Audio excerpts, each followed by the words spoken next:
Wayne, it's wonderful to see you again. I haven't talked to you for a little bit, and our last interview was very popular. And Matthew, both of you from Canada, it's always nice to catch up with you, Matthew, but it's not great for Canada. It's not great for the UK. It's certainly not great for the Antipodes, Australia and New Zealand. We are all struggling. We are all Five Eyes countries, and we are being hit really hard by the globalists. So I want you to do just an taught me update. a new word, antipodes, did you say? Antipodes. Yeah, Antipodes. Antipodes. Yeah, the Antipodes are those countries in the south, and the big daddy Oh, is I didn't know Australia. that. Yeah, it's a Wow, great. like the Antarctic, Antipodes. Yes. Okay, I get it. You'll Cool. have to come Okay, and visit sometime. But it's I would love very to. sad. Australia is about to Yeah. have the Orwellian boot of thuggish censorship really descend on its collective throat. And it's because the Australians are just looking past it. Oh, this will all go away, which reminds us of COVID. This will all end soon. If I just don't engage, it'll all stop. But it's not stopping, Wayne, is it? It's getting worse and worse and worse. Let's have your update on Canada and then you, Matthew. Wayne, let's start with you. What's happening Oh there? yeah, no, it can't help but get worse. I've heard that this isn't actually true, but the legends tells us that ostriches stick their head in the sand when the alligator shows up, hoping that if they don't see the alligator, then maybe the alligator will eat them last. And that's very That's the one. right. Very good. And that's That reminds me when Michael Yon said, this is a great measure. This is for anybody watching. If you're super wealthy and you think your money will save you and you're holding on to it tight, which a lot of the millionaires are doing, he said, if you were not given specific warning about the poison in the Shots. bioweapon shots, then you can know you are not on their ark. You do not have a seat at their table. They will not Yeah, save you in the long run. Your money will that's right. not save you. It's such a good measure, Wayne, isn't it? Among many, but that's nobody's going to come down to the little people and warn them about what they have planned for us. But more to the tangible, the most frightening thing in my mind right here now in Canada has to do with literally Canada's captured establishment, aka the cartel running the government, have taken a hard turn away from Western moral values, relationship, and allyship in and bridging the gap and choosing China as the side of future history to be on. I'm sure it's made its way around the world here already, with our Mark Carney literally sitting in front of Xi, praising him and excited about being positioned for the new world order right out of Mark Carney's mouth. This is going to create a ripple effect that I don't think our societies, and this is going to impact Australia and New Zealand as well, but I don't think our nation's societies truly understand the implications of what this capture of the Canadian government is leading us into here. Because with that visit, with that statement, Mark Carney has literally declared Canada to be an enemy of America. Yes.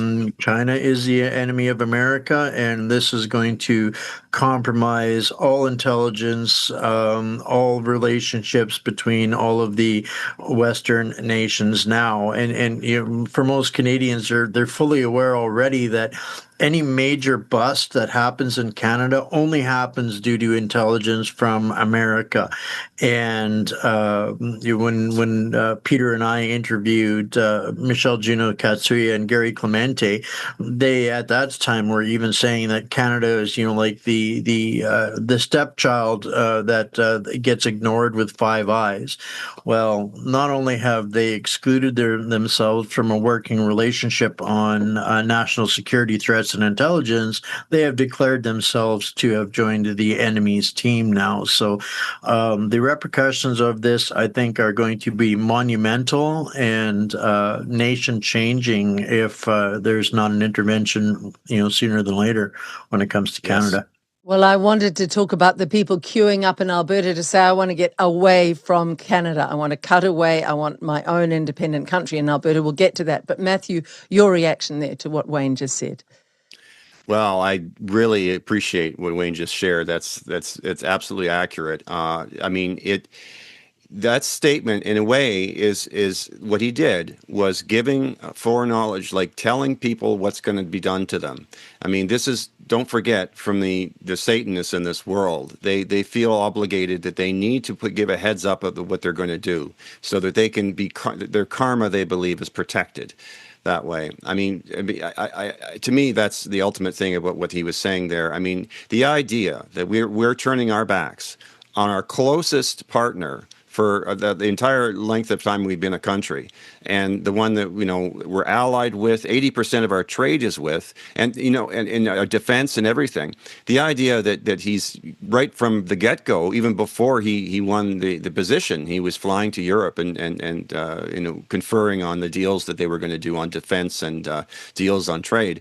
Everything he's doing and has done, and Premier Ford for that matter as well, who's obviously he's small.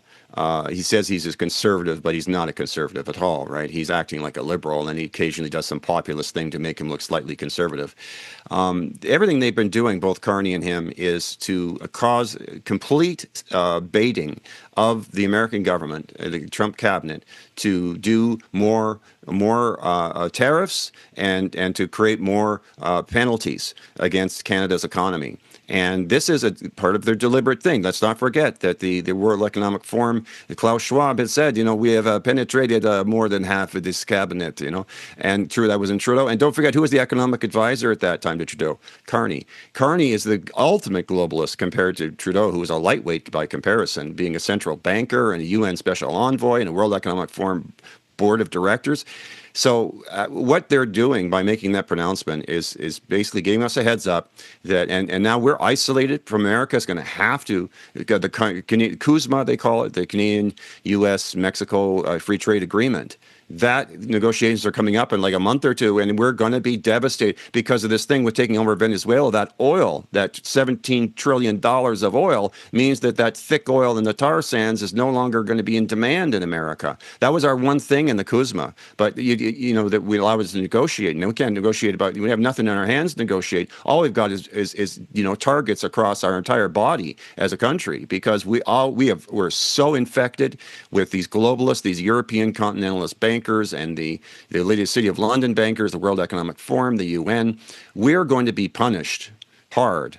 And the Monroe Doctrine has been tossed around in regards to, the Venezuela thing, to which I have been posting about this for a long time, that the Monroe Doctrine is going to come here because it has to. We're providing all this fentanyl. We're 90% of the terrorists, the people that are on the terrorist watch list that are entering the United States are doing it across our border from Canada. Elaborate on the Monroe Doctrine for people who aren't aware of that, just briefly, Matthew. Sure. I think it was President Monroe back about 70 years ago or 60 years ago or something, had actually decided that the Europeans could not, after their whole folly with the British and finally kicking out the British, left a few bankers behind, but they got they won the War of Independence, but they shortly, within a few decades, they realized that Europe might come back and start to come into their hemisphere. So they said, no European expansion into our hemisphere.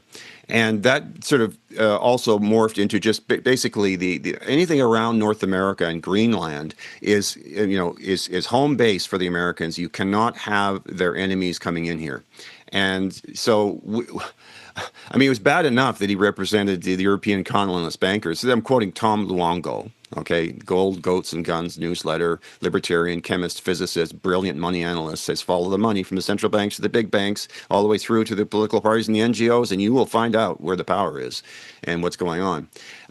So there's no question that we're going to be devastated as a result of this. Canadians are going to, that have been in denial. It's not just denial; they've been ignorant because they can't help it. The mainstream media since 2018 has got $1 billion from the Liberal government. They're getting nonstop, Pravda style propaganda. They don't know what's going on. They're going to find out very shortly. It's bad enough. It's the thing we used to Now, look at from the West. We used to look at Russia when we were young, or China. Yes. And go, oh, those poor people. They just their media is talking heads. They're just given scripts from the government. They never question anything.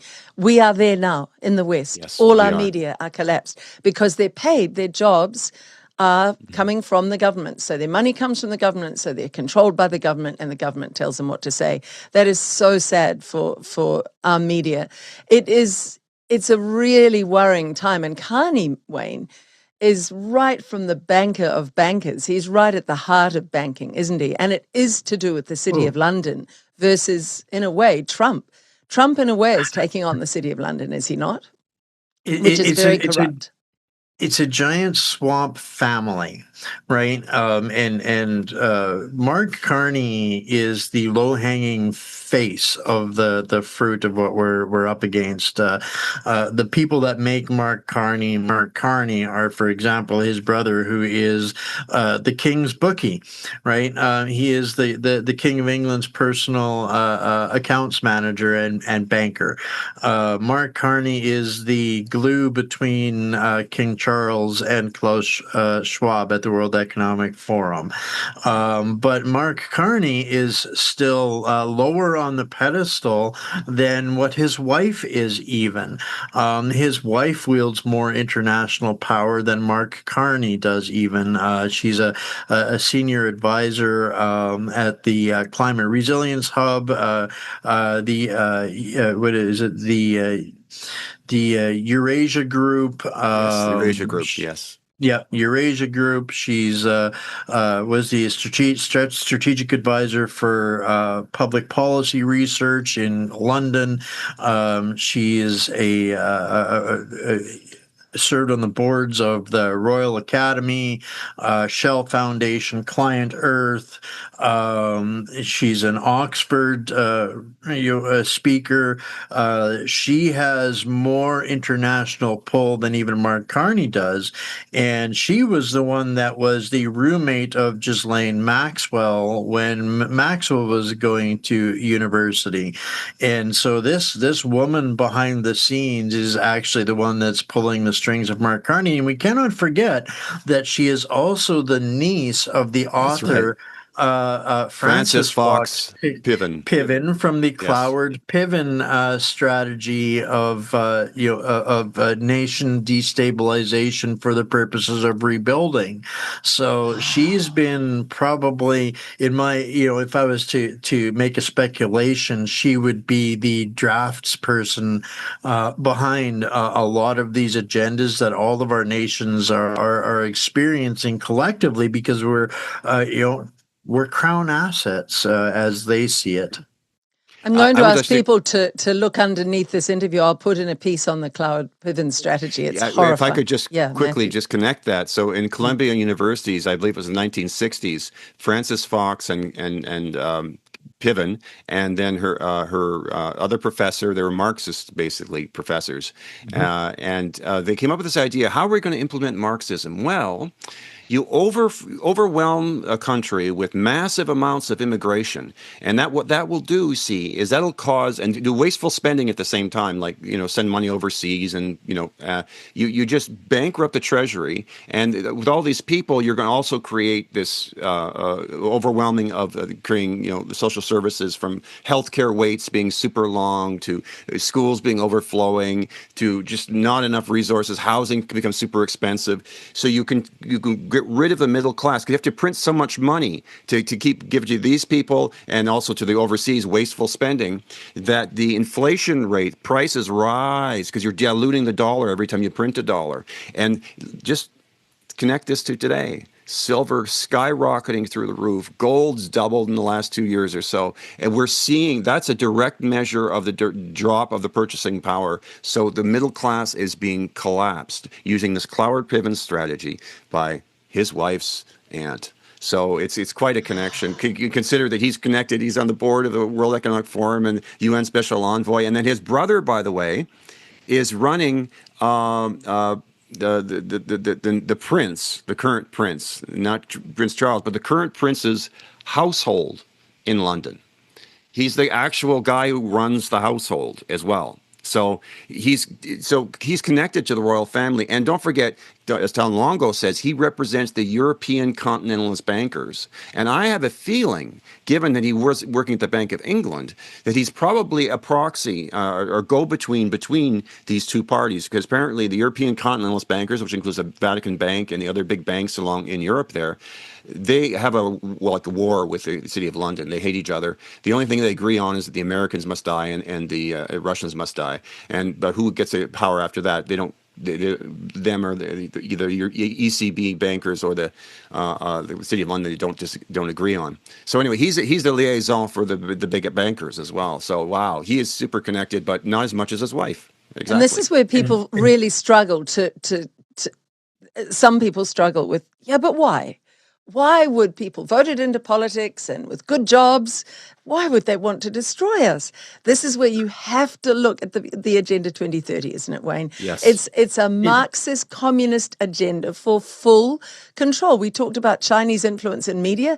They want a Chinese-style world population with a one world government with no religion at all, no faith in anything beyond just the big daddy in, the top of the tree in China or wherever they'll run it from.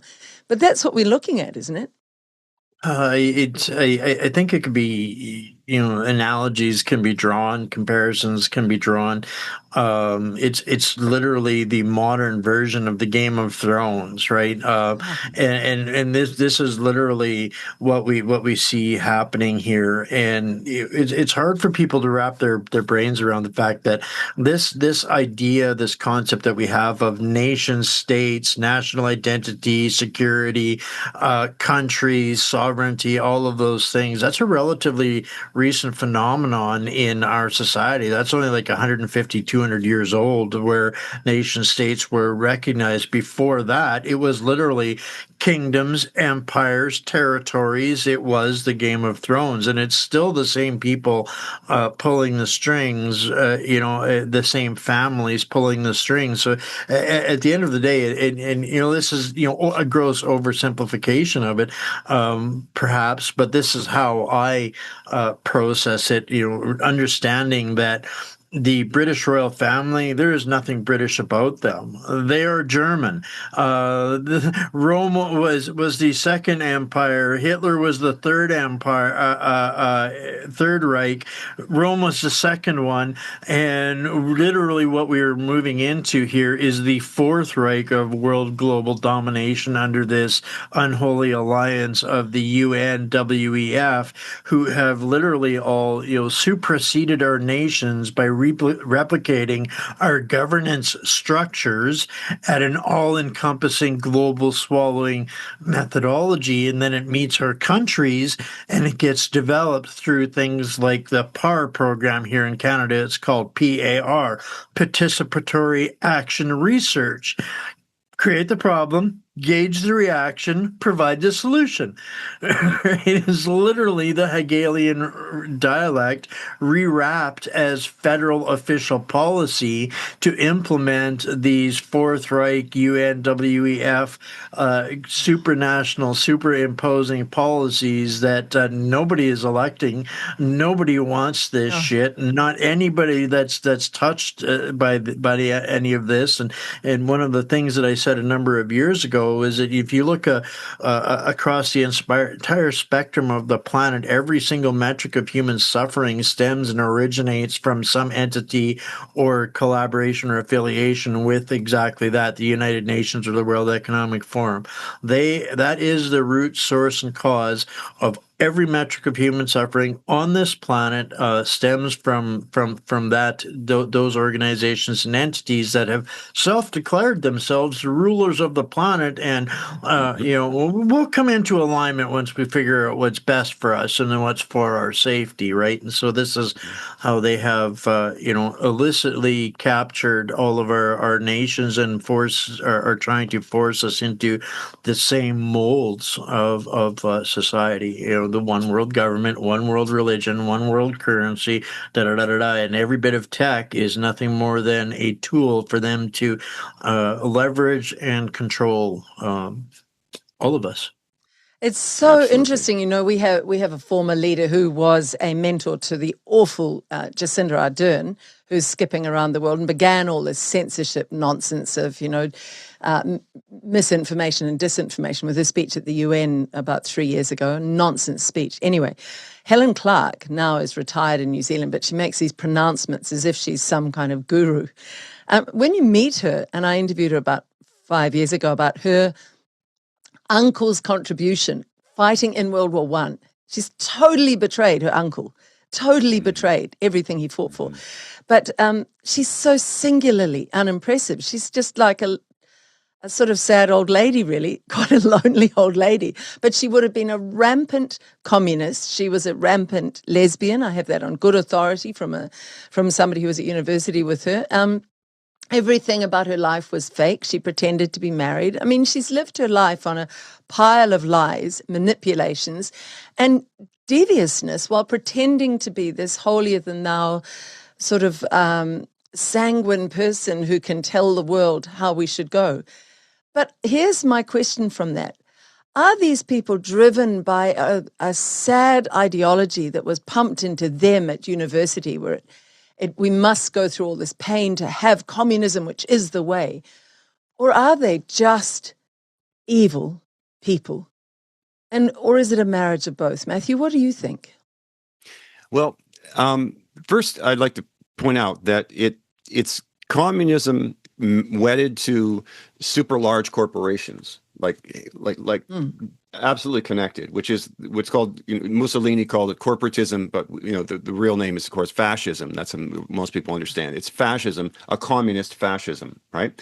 And so I think it's, there could be some people that have been brought up really badly, so they might have evil because the way they were probably horrifically brought up, and maybe through inbreeding too.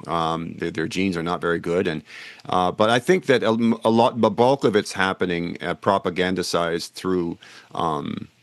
Well, in terms of who the evil people are, if we're going to, we had this discussion before we went on camera about 1% and 0.1 of 1%, and I think at the very top people, it's coming right from their families.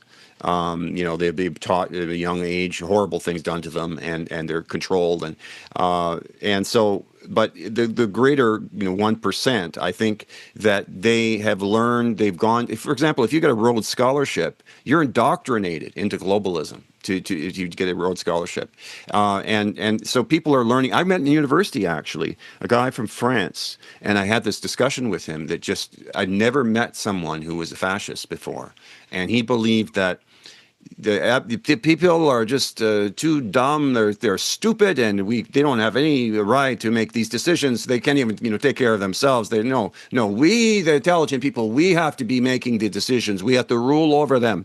And it was like, holy shit! Like, I couldn't believe it. And this is in second year. I was at Trent University back in the 1980s. So there are people that learn this at some younger age, and they get in university and they learn it more. And so I think it's both nature and nurture.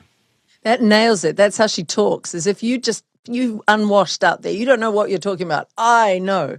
And it's really irritating. So where do you stand on that scale, Wayne? Is it ideology and the world will have to go through pain to make a better world, which will be based on communist principles written down in Agenda 2030? Are they genuinely thinking this will lead to a better world, or have they just fallen into, I don't know, the arms of Satan, the arms of hell on earth? So my opinion on it is probably, again, somewhat simplified and it's because I've gone through the endless threads of what it takes to put that blankets together. But I simply describe them as clone troopers. The idea of clone, a duplication, and troopers, and they are literally, and this is comes back to one of my first revelations and why I had a full stack marketing and development company. But when I realized that it was all just a tool of the evil of all of this internet stuff is the tools necessary for the mass global planetary at scale mind manipulation and programming. Literally everything that they learned through the Milgram experiments, the MK Ultra experiments, all of those things that they've learned, they don't need to be physically in our presence to wield these things as weapons. The internet has given them the capability to mass mind control millions of people at a time, not one subject at a time. So when it comes to the Jason Arderns of the world, the Justin Trudeau's, the Mark Carneys, these guys are nothing more than middle managers for the cartels of evil, which, most of us, if you want to lay that at the feet of somebody for responsibility-wise, that belongs with the crown, right? And so then you're back to the Game of Thrones again, where they have they're not fighting with trebuchets and crossbows anymore. They are literally waging unrestricted warfare against innocent and unsuspecting societies with no rules in the game whatsoever, from biological weapon warfare to mind programming, manipulation warfare. What we're seeing, rising up in the States with this George Floyd 2.0 insanity. This is literally the clone troopers being weaponized by the middle managers to continue the manufactured destabilization of our nations so that they can provide the solutions that they seek for their new world order, which is, the complete digitization and controls of every living organism, not just people, not just countries, not just specific countries and societies, but for every living organism on the planet. That's it. So, it's rather simplistic explanation of it all, but it's the only way to take something that is that huge. Like, this is global encompassing. So how do you put that into a sentence and make it make sense for people? It's challenging. So that's really interesting, that metaphor with Game of Thrones, because one thing they are brilliant at is making us fight each other. They keep shaking up the jar. The experiment with the ants and their ants different kinds of ants living side by side. Shake the jar enough and the ants will really go at each other. If it's calm, they won't. But if you shake the jar, they will. And that's what they're trying to do to us. So we win when we don't get angry with one another, when we get angry with them and say, you're not going to win. That's the only way. Yeah, absolutely. There's this left and right thing, conservatives and liberals, or the Democrats and Republicans, or old and young. Now they're starting to get the young to resent the boomers and think they're the problem. And then, of course, by there's the whole indigenous, non-indigenous thing in every country they're doing. All of it. And they're encouraging with the massive migration that's gone on, and they're encouraging that to be. They're specifically changing the rules so that one group is getting preference over the other, not because they think it's the right thing to do, but because it serves their agenda to create balkanization and friction between these two groups, to create division, right? I mean, there was times like a year or two ago when a bunch of Muslims and a bunch of Christians got together to push against the children being propagandized in school at a very young age, with this whole drag queen story hour thing.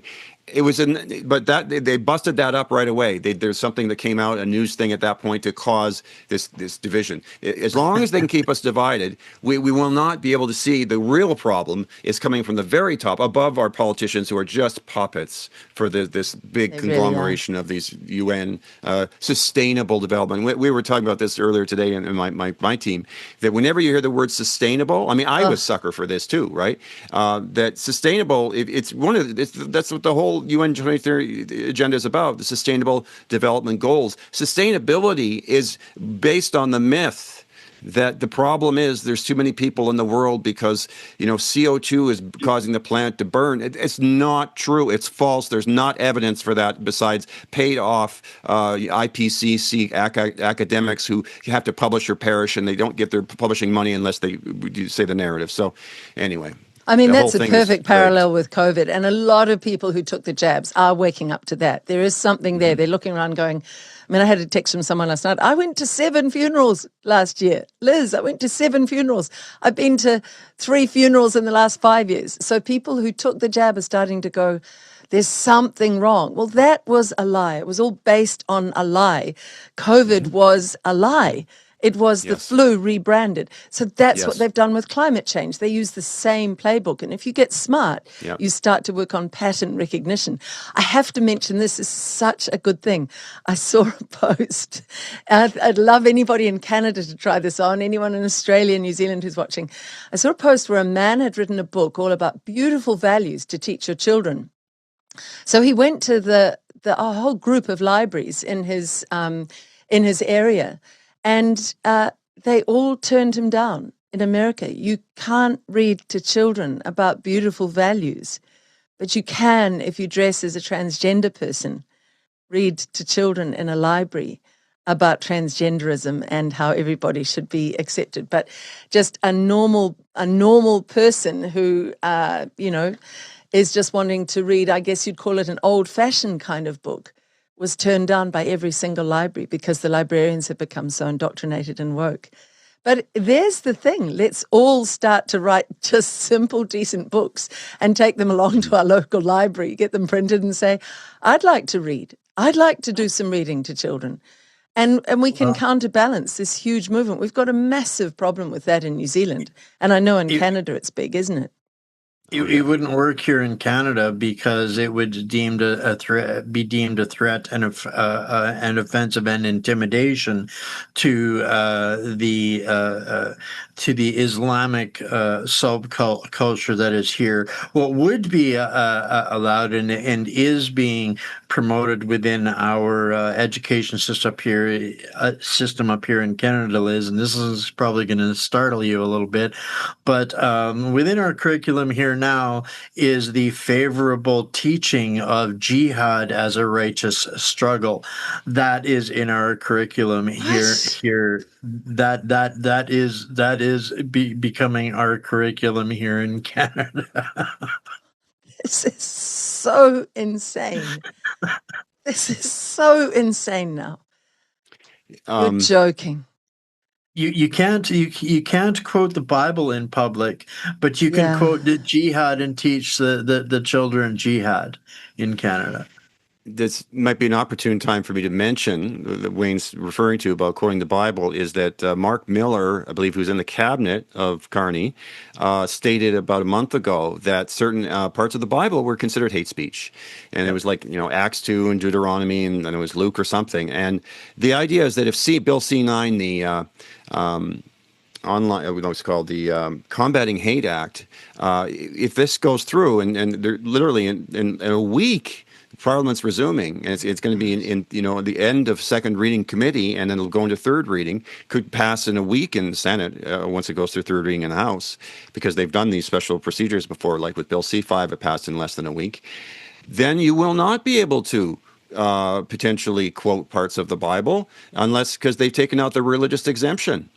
They've amended the bill. The Bloc Québécois said this, and the Liberals have joined up. And so, this is real. The laws that are being passed in Australia to squelch free speech are all related to the laws that are being already passed in the UK, where 14,000 people a year are being arrested for Facebook posts, knock on the door in the middle of the night by police officers, and over 5,000 are in jail. Yeah, well, this is the anarcho-tyranny thing, which I had really well explained to me by Professor Bruce Pardy from Queen's University Law Department, talking about C9, because there's the C9 series that we've got on the C9 committee.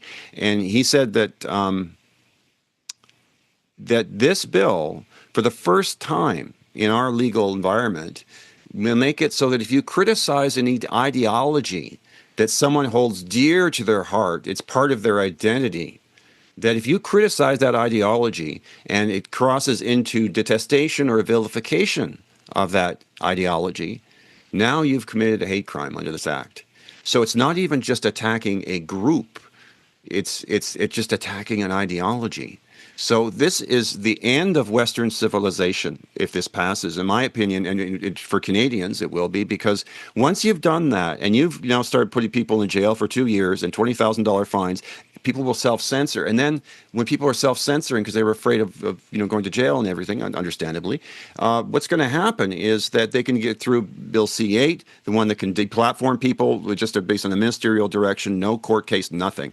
No internet for you, no cell phone for you. And then C-63, which is a rehashing of the Online Harms Act, which, and then, of course, C-293 will come back. We will be living under tyranny. We've lost our Western civilization if these bills go through. It's this guy, Mark Miller, that Matthew brought up, happens to be our current Minister of Canadian Identity and Culture. That is, this is the identity and the culture that they are implementing in Canada. And if you should so object, well, you're now a criminal.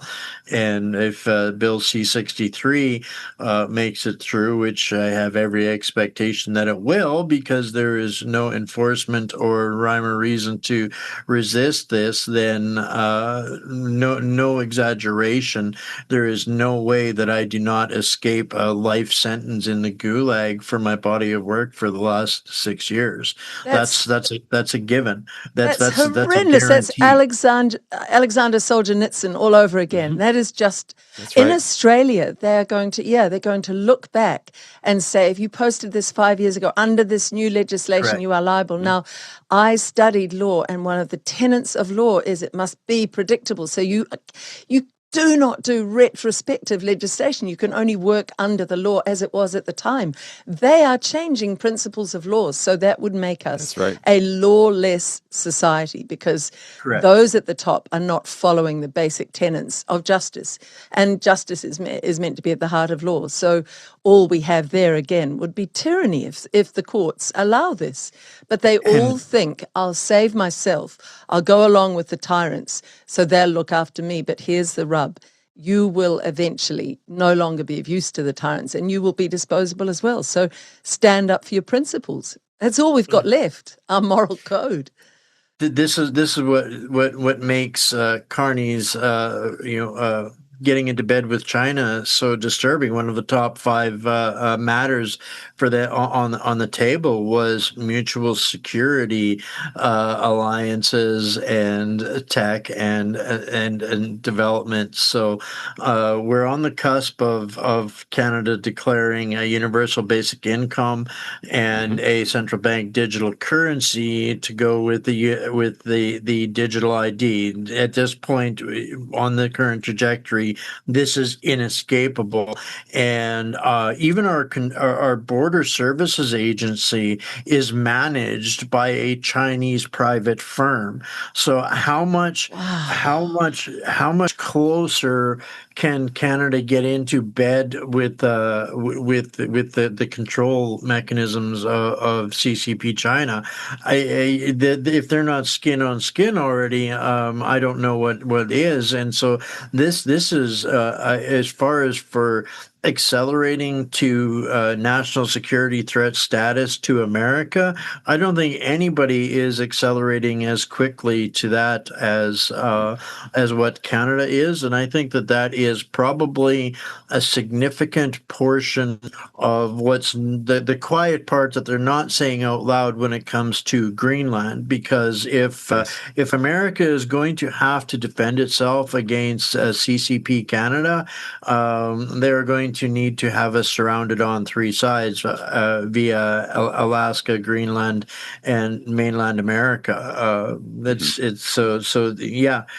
Greenland is more than it appears to be on the surface, and it's not just for CCP submarines in the Arctic waters, not even remotely close.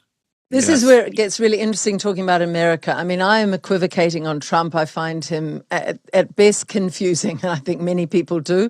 Maybe he is taking on the City of London. I don't know. Maybe he does some things that are really good, but he does some things that are horrifying. And Gaza will be on his epitaph, and it is a shame. It is it's a real stain on his time as president, as are other issues. But if he is standing for freedom, let's say he is not part of the WEF, it'll be interesting to see how he goes this week at Davos. He will not want China virtually on his border. So he will not want China. He's already said that. Yeah. He has already said that, very clearly, that we will not be a neighbor to China. China will not be our neighbor, no matter where they. And this was, something that he said during the Venezuela incident, right? Was to that effect. And so when you look at these moves being made by China and America and Canada, for every move that President Trump makes to counter China, Mark Carney in Canada makes a counter move to ally themselves and to support China even more so. And to kind of tie it into the Kuzma agreement, what Trump had very famously said here now, we don't need Canada. Well, given the fact that we have decided under Mark Carney that we're going to be completely electric vehicle by 2030, and knowing that every vehicle with parts made in China is literally a walking, talking CCP device, and it's an infiltration device. Trump says no Canadian EVs across the border. So if we're not making gas-powered vehicles, what do they need Kuzma for? Because they're just literally going to shut down the border to every Canadian vehicle, because who wants Chinese manufactured car bombs, not just pagers, but literally car bombs and infiltration devices running around all over America? Okay, but Wayne, for someone who goes, that's too far, China wouldn't do that, go into that. What are you meaning by that? Because this lies at the heart of Agenda 2030. They want us in smart cities, S for surveillance, M for monitoring. They want us to have all this smart cars and smart everything so that we can be fully monitored. Are you saying if they're made in China, they fully monitor every single Canadian who drives one of those Chinese cars? That's what you're saying, Wayne. Every device made in China, not just cars. And this is and how quickly people forget the power of mass adoption of technology. What was one of the big things that were, during the Gaza Palestine Israel conflict? There was some videos where all of a sudden, all across the country, these pagers were blowing up. What is the difference between driving a 2,000-pound car bomb or carrying it on your wall on your belt? Right. So they were on phones, weren't they? They were on phones as well. Were they phones? Paging devices. Yeah, but that's an individual level. These cars are literally, they don't have to fill a vehicle full of TNT anymore and drive it into a building. We're driving them all over the country. At any point in time, if they want to hit a button and turn these into mass destructive devices, who can say that is not a possibility? Well, 5 years ago, I would have said that is nonsense, Wayne. No, government would do that after I've seen governments around the world roll out a bioweapon masquerading as a vaccine, which it was not, which has interfered with the human genome. Anything is on the table, as you said earlier, Matthew. So what were you going to add there, Matthew? Just a little bit on this, on the tech side. We know that the RCMP just literally in the last year got in trouble because they realized they purchased millions of dollars of drone against the advice of other governments. Don't do this. and then they realize they can't use them because they're literally shipping stuff back to China. There's a security camera brand that's coming from China that's the same thing, which is now being banned in the States. And when you have, it's what Wayne is getting at, it's not just surveillance, but it's actually, you can use it as a deadly weapon. Since about 15 years ago, when cars really getting into more and more computers in them, I know about this as a computer guy, that they have a Wi-Fi that's between the engine and other components in the car, for example, the tire pressure sensors. And the bridge between that computer that's controlling those systems and the overall computer, there's the bridge in there, and you hack through these things, and you can hack into it, and you can wait till the person's going down the road at a good rate of speed on the highway, clamp the left front brake on, and cause that car just to go into the ditch and roll. You can assassinate people. We saw, was it Hench was her name, that was working on that film on child trafficking down in Los Angeles. Her car out of control, racing down the street, 60 miles an hour, goes into a house. And then you can see her, the fireman, the fake fireman, actually, ambulance, trying to keep her in because she's sitting up and she's trying to they pushed her back down and she dead. Oh, that was the woman who was with Ellen DeGeneres. Judy Dench. No, Anne Hesh or something. She was working on it. Yeah, Hench. She was working on that film on child trafficking, which is very brazen. Right away, people who are doing these things to really try and help humanity, they get offed. What was that guy's Nels? Was his name Dr. Nels out in the Norwegian countries in 2021? Who said there is graphene oxide in these things? He has a PhD in graphene oxide, and he was dead in a matter of a couple of days. He was hit by a directed energy weapon in his house. Just bang down to the floor. His wife didn't see this, but she heard him getting a glass of water. So there's the technologies today can be weaponized, and even like when you're saying you could remotely control a car, and maybe you're not even trying to kill the person in the car. You're going to use that because there's a high value target coming down the road, and the last minute as they're coming, on a divided highway, just swerve right into them. You'll take out the people in this car, but more importantly, you'll take out your target. So this is the problem with technologies. It's hacking, and institutional actors from the big intelligence agencies to the big governments. They are able to do incredible marshalling of hacking forces. And if people think this is a step too far, let's take it back a few steps with everybody in an electric car. There was an area of Germany just over Christmas where it had dropped the temperature well below zero, and they turned off the heating in all of the electric cars in this area of Germany as if they're experimenting. Wow. And people can't drive in that kind of cold. Yeah. I was listening to an interview with a special forces operative, and at the individual operator level, they have field craft that they can literally in 15 minutes through idle devices, and I'm not going to get into the hows of that, but literally can 15 minutes take control of a vehicle and make it do whatever they want to. They want to blow up the airbag in your face and cause an accident. It's just another button. And they can literally assemble a device like this in minutes off of old junk tech that's laying around in radios and cell phones and stuff like this. This has become field tools. So what's the answer to this? Let's talk about something, that people can do. Go back to the cars that are manual cars, that are petrol cars, that are definitely not linked into any kind of a central grid. I mean, really, everyone should start to collect old cars. And one of the hints we had on one of our That's FBI why they programs. Want to get rid of them so bad. Yeah, get manuals on how to be a mechanic from secondhand bookstores, because those manuals will be disappearing from online, won't they? I was looking away to look up "Leave the World Behind" is the name of the film that people, if they haven't seen it, with a skeptical eye. This is a globalist film, and the Obamas actually funded. They were part in one of their production company they formed. Actually, partially produced this thing, and it shows this end of the world kind of scenario where ships are plowing into beaches because they're remotely controlled.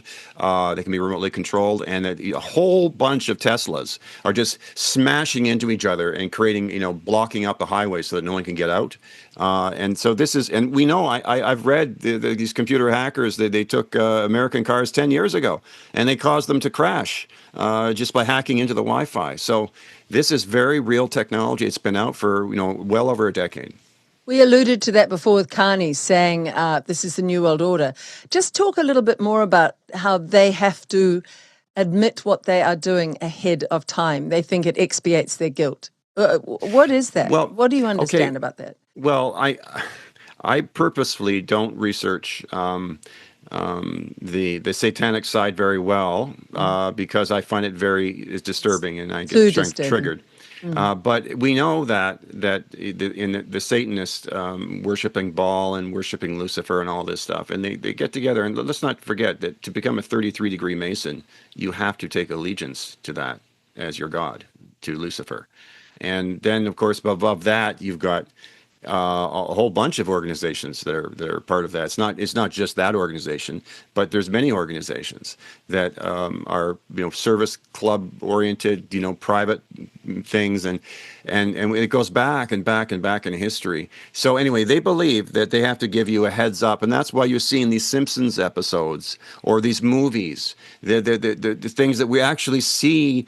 How did they know that? We see 5 or 10 years later, it actually happens just like they called it. And it's because they feel that the karma thing, that if they give it, first of all, it's surprising. I guess they are human beings, so there's still some worry about guilt there. So they made it so that if they message it to you, even not officially, just through art or music or film, that they are now absolved of when they do it to you and they wipe out a bunch of people, which is what they're doing. And just an opportune time to mention, look up outside in the sky. Look at what's happening every day. Look above you if you're in a major North American city, and I'm sure other places too, that with the spring of what they're doing, and they're doing under the guise of protecting us from global warming, the poisons, neurotoxins, aluminum oxide nanoparticles, barium oxide, strontium, you name it, and even mNRA, Sean, TV Sean, or what's his name, Sean TPV, or TPV Sean, that's it, the big whistleblower that they've got actually, and several of them. One's even willing to give their name, that the certain huge person that was involved in the whole COVID thing and funding it through a foundation is also spraying mRNA in those chemtrails. So not just that, but you're talking about that awful Gates character. Yeah, and everything he touches is evil. Everything. And the food, we know that everything. The swine in America and the swine in Canada have all been mRNA vaccine injected. We know that when you go to organic chain stores, that's why I don't go to the organic chain stores. I go right to the farmer on the farmer's market. They're spraying the organic produce with chemicals to make it look fresh. And don't forget the appeal. It can be still certified organic with the appeal thing, which is from Gates, which has all kinds of horrible, trace amounts of arsenic and all these various things in it. So we have all these multiple vectors. Why is this relevant? Because it's about depopulation. And these people that are part of this thing, they share the satanic thing, they do believe in this depopulation thing. As of a couple hundred years ago, this guy actually, late 1700s, wrote a book about this. And then the whole Malthusian thing and eugenics, right? Eugenics, the WHO was founded as a eugenics organization. It was actually called, World Population Control or something originally, and they had to rename it, of course. And Gates' father was huge into eugenics. Yeah. Really interesting you mentioned those trails in the sky. Look up New Zealand, because we're being given warnings today about massive incoming storms in the next few days. We're meant to be in the middle of summer, and we've had a little bit of sun, but mostly these strange winds,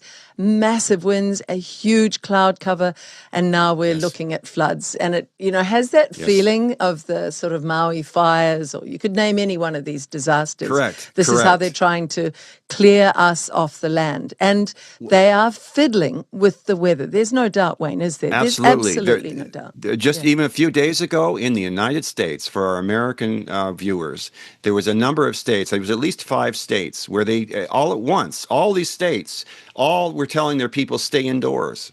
What? This magical amount of precipitation of superfine nanoparticles that made the air quality index go through the roof? Oh, that was just a fluke, eh?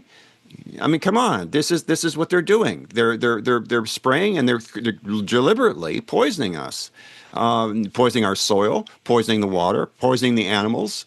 And when you have, by the way, that those heavy metals in your system, like the nanoparticles of aluminum and graphene oxide, for that matter, they're attracted to the electrical fields in your body. Where's the two biggest electrical fields in your body? Your heart, your spinal cord, connected to your brain.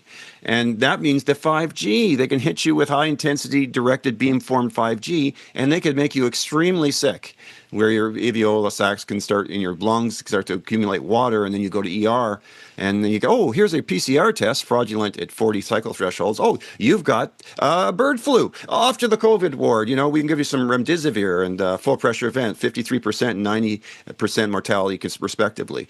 This is all about depopulation. The Georgia Guidestones, come on, this has been going on for a while, and people need to really face reality.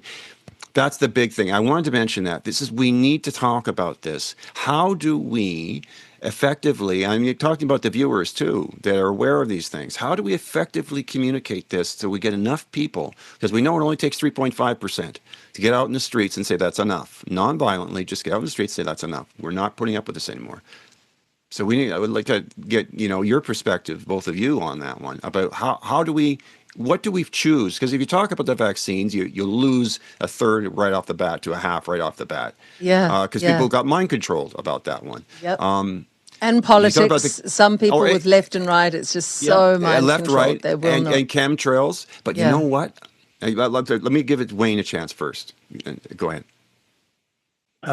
So I'm very pragmatic, and I look around at all of these things, and if you want a real horror fest, go watch the old lectures from West Point Military Academy, going back 5-6 years, and what they were teaching their young officers then versus what we're seeing being implemented at scale here now, and that'll make your blood freeze.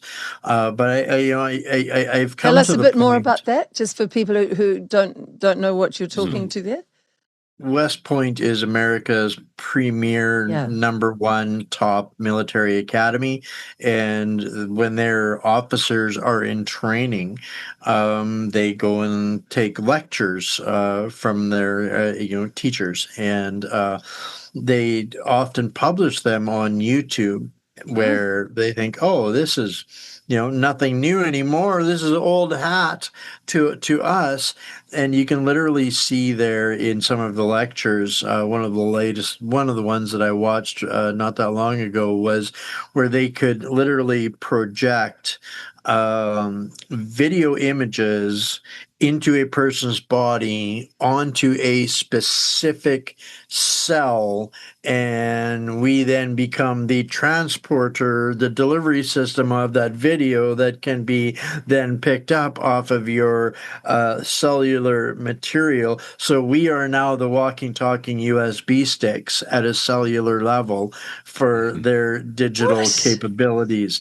That's old stuff to them already, Liz. This is what I mean. Like, even their old lectures are terrifying to think about the capabilities because we only know what they want us to know, and nothing new makes it out into the public space. So if this is old tech to them, they can literally, point a device at you and load a video onto one of your specific cells, and then you go fly somewhere and somebody else comes with a card reader and reads whatever you've transported. This is the level of stuff that they have at their disposal already. So for me, I can only look at this as there's only two things that can save us, and that is a instant mass reformation around God and a purge of technology and evil, or a global EMP strike. That's the only thing that's going to save us, in my opinion. A global EMP strike? What's that? What are you saying? Electromagnetic pulse. Oh, EMP. right. Okay, right. Fry every electrical system on the damn planet. Then we might stand a chance.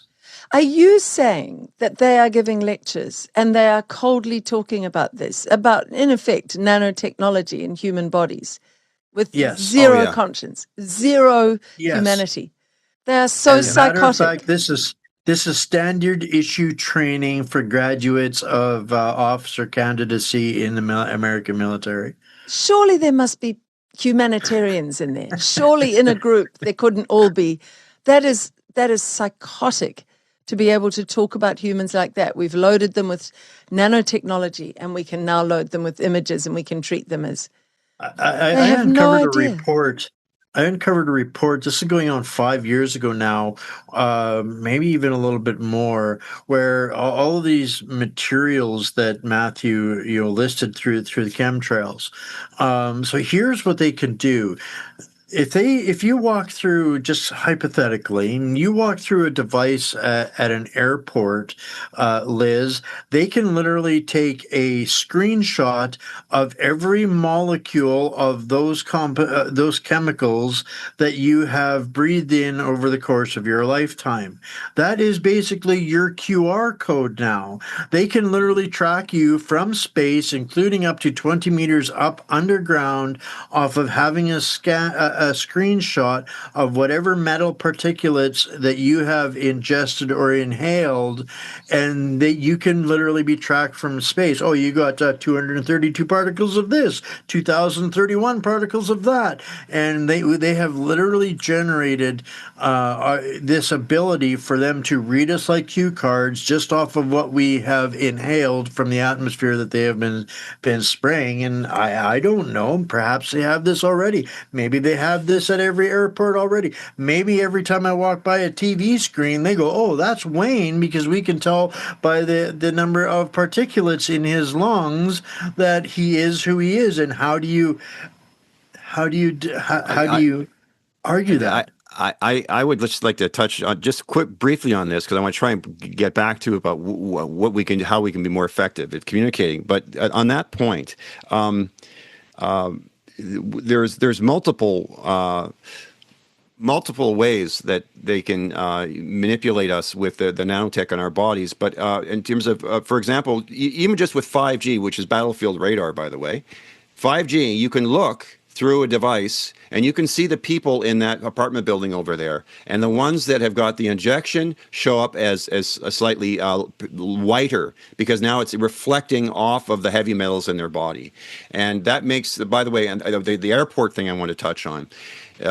We mustn't forget Jody Mikovits was the whistleblower on this, and this is why Wayne, when we both flew to Regina and attended the Prairie Rising thing a few months ago, and also Calgary. I went to Calgary and went to the We Unify thing, and all the times I was getting on those planes, I would not go through those circular things where you put your hands up and the thing, you turn around, whatever.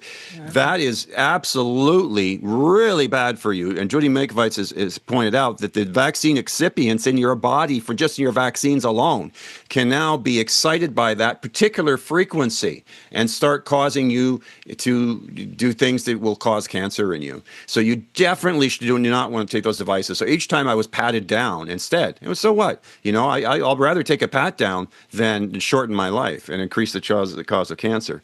But the nanotech thing is way out of control, and that they could drop that from the sky in the chemtrails too. And there's smart dust too, which the Q-tip things, those long things they used in COVID. Well, it turns out that they had what was it? Something oxide. They sterilize the tips with, and that when they touch that's a brain, blood-brain barrier is kind of right at the end there, that nasal passage, and they're wiping that. Not only that, but you can dab that in smart dust and then put it into a person, and it crosses into your brain. You got little tiny, like microscopic robots now going through your body. Bloomberg knew about that in 2017, 2018 when they were compiling a report listing more than 1,000 brain disorders that were going to be coming down the pipe. Yeah. There you go. Really? There you go. There was no need to poke that thing right up the nose during the PCR test. It hurt so many people, and it's so obvious that it's near your brain. It's just so dangerous, and this is where this is where it's agony, isn't it? Because if people had said, no, I'm not taking the PCR test, it's not proven. And in fact, even the inventor of it, who's been killed off suddenly Kerry at the beginning Mullis, of COVID, he said it's not even reliable. So I'm not taking your PCR test, and I'm not taking your jab, and I'm not going along with all these lockdowns, and I'm not going to believe the government. If we'd done that back then, we wouldn't be here This now. wouldn't have happened, yeah. And so if people keep going along to get along, it's your children's future. You totally sell out. It's so frightening. I was just going to say, with what you said, Matthew, I was thinking, what would I do with that? Well, if they're dropping all this nonsense from the sky, the more we can fast. I'm finding a little technique of eating through, say, a 6-hour window and trying to intermittent fast. fasting. Yeah, Yes. try to fast the rest of the day. And you wake up really hungry, and your body has been able to get rid of stuff now, things like charcoal. If you take some of that will help that get out of your body. Princess Diana used to do colonics. I think a colonic once a month is a really good way not to get a build-up in the colon. So I don't want people to feel utter despair. Let's offer some hope for people who are going, they're dropping it from the sky, they're jabbing us, they're bullying us, they're lying to us. They're hurting us, manipulating us. They seem to have all the cards and we have none. But we have plenty of cards, so I want some of them from both of you. Let's start with you, Matthew, and then Wayne. What can we do? I'm just going to borrow from the brilliant people that I associate with. That they were finding some activists. So this is actually Connie Shields. That she's been involved in the political process of Alberta a little bit, and just in the sidelines, just monitoring what's going on and attending meetings.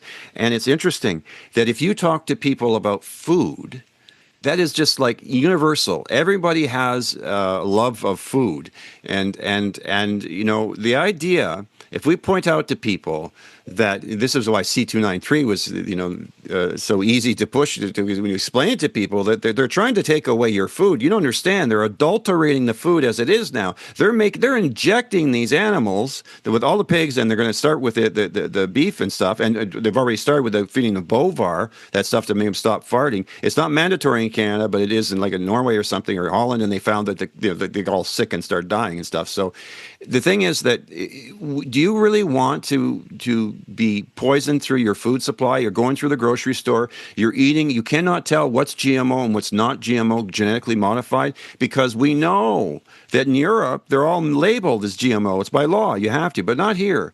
And let's be clear here, that genetically modified food requires this Monsanto Roundup, which has this glyphosate in it, and that stuff causes non-Hodgkin's lymphoma. And not only that, but it's stripped of minerals so that you're not getting nutrition out of it. So if we can tell people, look at what they're doing to the food, don't you think it can branch out into their thing? Well, why are they doing that? Oh, well, it's to do with the Sustainable Development Goal about making food cheaper and super available or something. If you can link it to the agenda, then, and for example, don't forget the movie The Agenda, which is by Oracle Films, which everyone should see. People are concerned about food. It's a universal thing.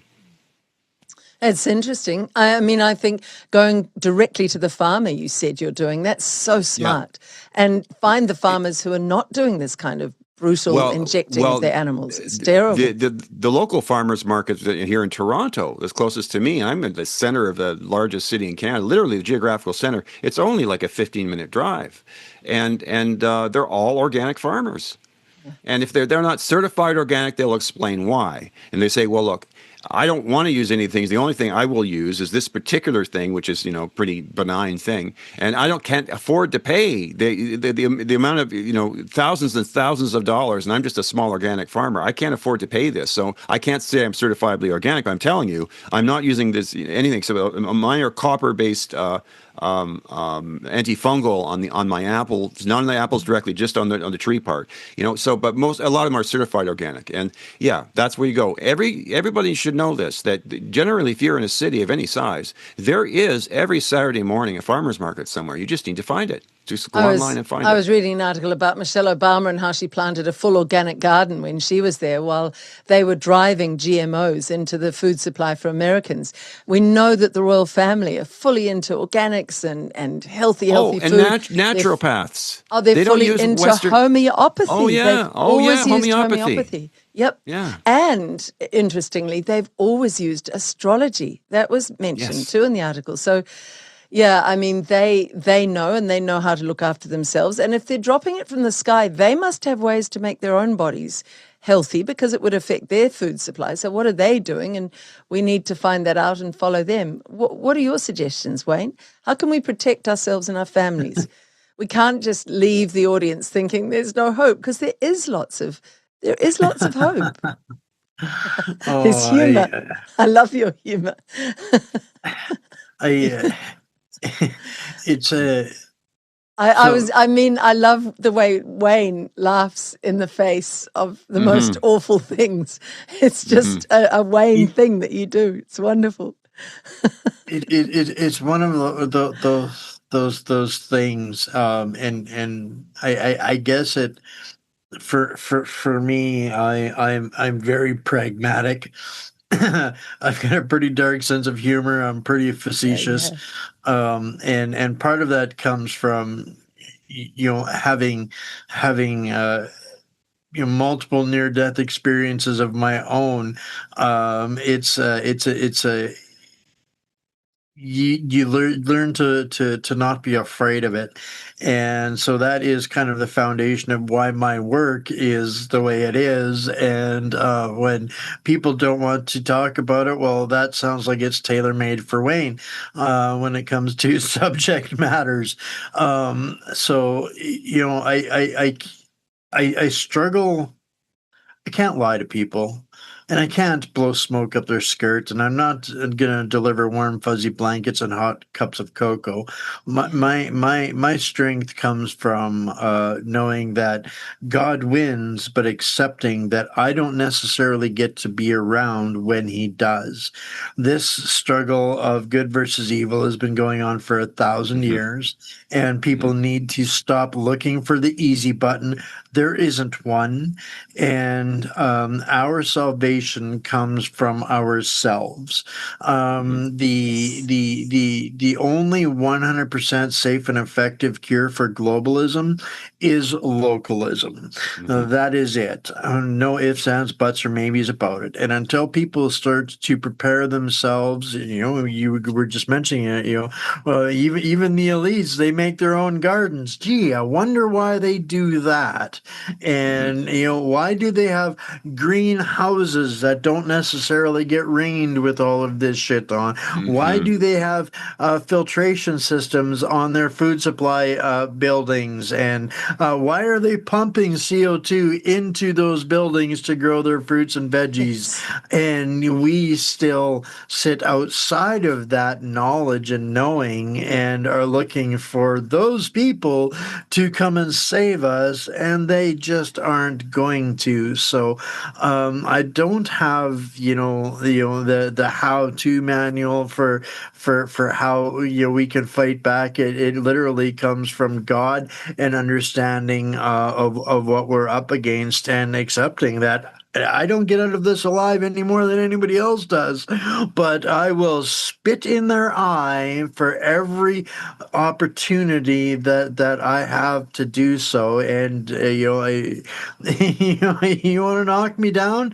Go ahead. I will get up, chicklets, and smile at you with a toothless, bloody grin and say, "You hit like a girl." That's just how I deal and cope with these things. So it's the warrior's mindset that I have, more so than a savior mindset. I just don't have it. Have you read all the Stoics? Have you read Marcus Aurelius and all of you're such a stoic at the same time. You're a real warrior.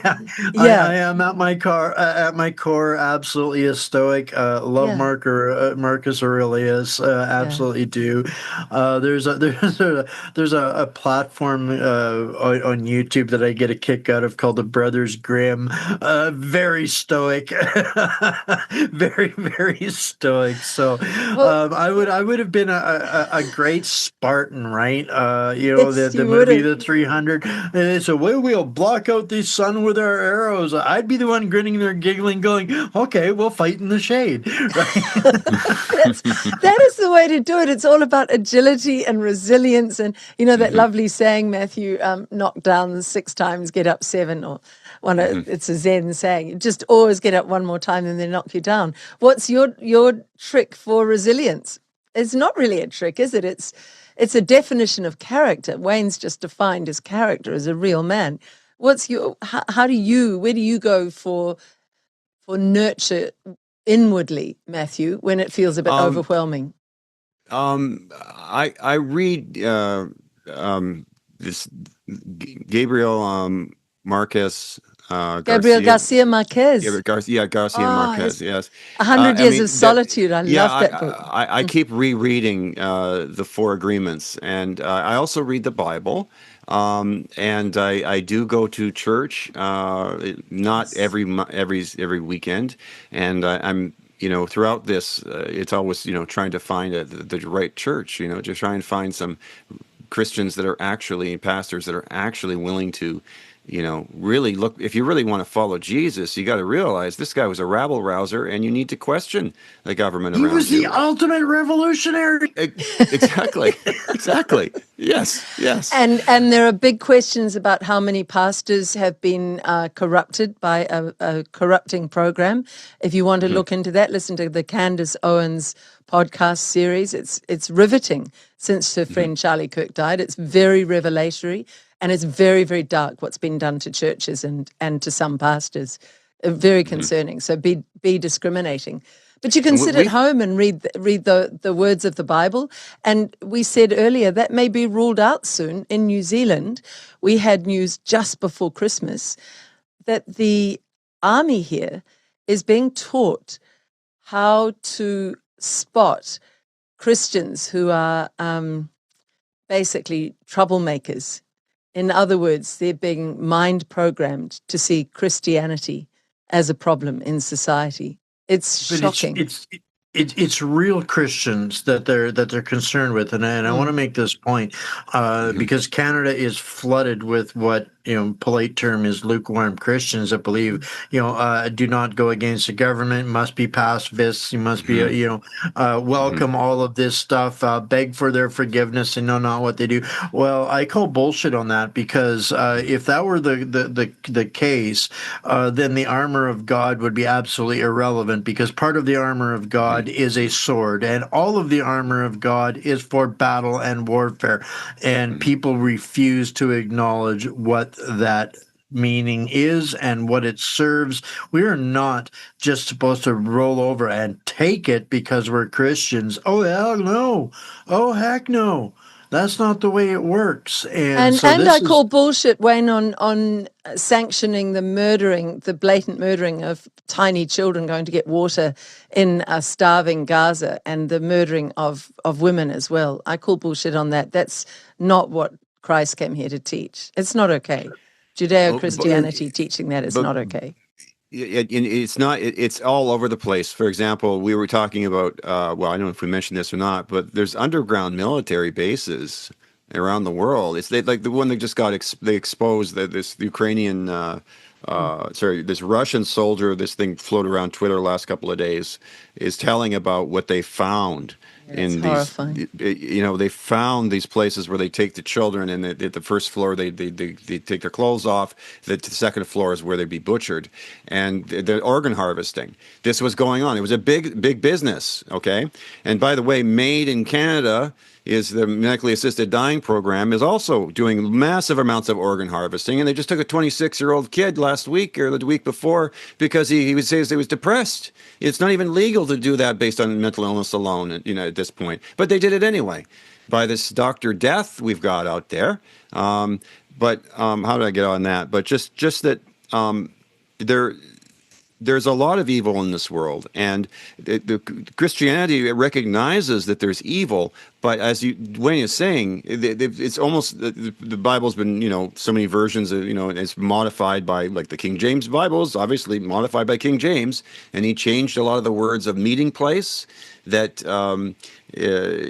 where it's Christians involved meeting, they call it the church. And other place, when some of the religions, there's called the meeting place, because that's where civilian leaders they would get together and they talk about, the problems with over here. We've got to go and deal with these people in the community that are doing these horrible things, and it was actually sort of political. But now, in the meeting place it's replaced with church in the Bible, right? So you've got even the mainstream organized religions have so neutered people to even think about questioning the government. Yes, they have. I mean, I have literally bought interviews. I've told them, look, here's this interview about C9 I've done, and this shows how that actually you're not going to be able to, as a Christian, quote the Bible. Oh, that's very interesting. Yes, please send it to me. So you send it to them, and they have no comment about it afterwards. They're not interested in talking about it. So weak. Yeah. So unprincipled. Wayne. This comes back to what I was saying earlier, where we can't even be, as a society, define good versus evil, yet let alone wage war against it. We can't. It's not a spiritual warfare. That's just a catchphrase that people use anymore. Because are they doing anything to stop the butchering of 100,000 kids a year in Canada? Because it's convenient for after dating. Is there anything that is civilized? As Matthew brought up, which has murdered more Canadians than American soldiers lost during the Vietnam War, and continue to expand on that. Can you still consider yourself a righteous first world Christian nation when your government is bragging out there how they are the number one organ provider and human butcher shop on the planet, and people continue to say, oh, they're standing on the right side of history, they're on the right side of history, they're a good Christian, but yet all of this is going on and they tolerate it. So I have very little faith in the Christian people at this point, that can't even recognize and do anything about the evil that is the day-to-day normal in our societies, and being normalized at ever greater rates. So I'm going to put that back to you. I'm going to send that tennis ball back over the net. Tell me, what is the difference of good and evil in your view, Wayne? When we know, how can we recognize the divine spirit in life and consider ourselves good people and not do anything to protect it? Mm-hmm. Mm-hmm. Absolutely. We were given one of the things that I believe that is our gift from our God is the freedom of choice. And that is how our God will know us, is by how we exercise our freedom of choice. Not just because I went to a church and dropped a pittance into a bowl. That God doesn't know and recognize. Our ability to, as a society, to say, "Oh, somebody else will take care of that for me," at the this culture of butchering of babies and butchering of vulnerable, butchering of the senior, because that's literally where we're at. And with this MAID program, it's 97% of them are white, old stock Christian Canadians. Yeah, that's right, 94%. Yep. Wow. So how can this we is the consider eugenics program? This is the correct, euthanasia. 100%. So how can people say that they can identify the difference between good versus evil while we tolerate all of these things and a litany more? We could be here for hours on that. Full-term abortion. How can a society sanction full-term abortion? That is murder. How can we actually how can we abortion sanction is murder. any of it, to be honest with you? They're actually changing the rules. I think California, that it's even after birth. They're saying that if the mother doesn't, she really doesn't want this child, and, Yeah, and up to a month after birth, they yeah. can terminate the pregnant. How do these things even get spoken into Yeah. words I or agree. assembled into a sentence? Even I know. I Well, they cannot in this fathom that. upside down world, they dress a lot of things up as compassion. So Of euthanasia is course. compassion, but Yeah. watch Of Yeah. out course, for yeah. that. It's for your safety. It's kinder. No, Jacinda Ardern weaponized kind, and you realize a lot that the government says is kind is deeply cruel. I learned something earlier with my little grandchild when she was first born. If you hold one hand under a baby and one hand, tuck their hands like this over their heart space with the hands tucked up, and you do a figure 8. Just bear with me on this story.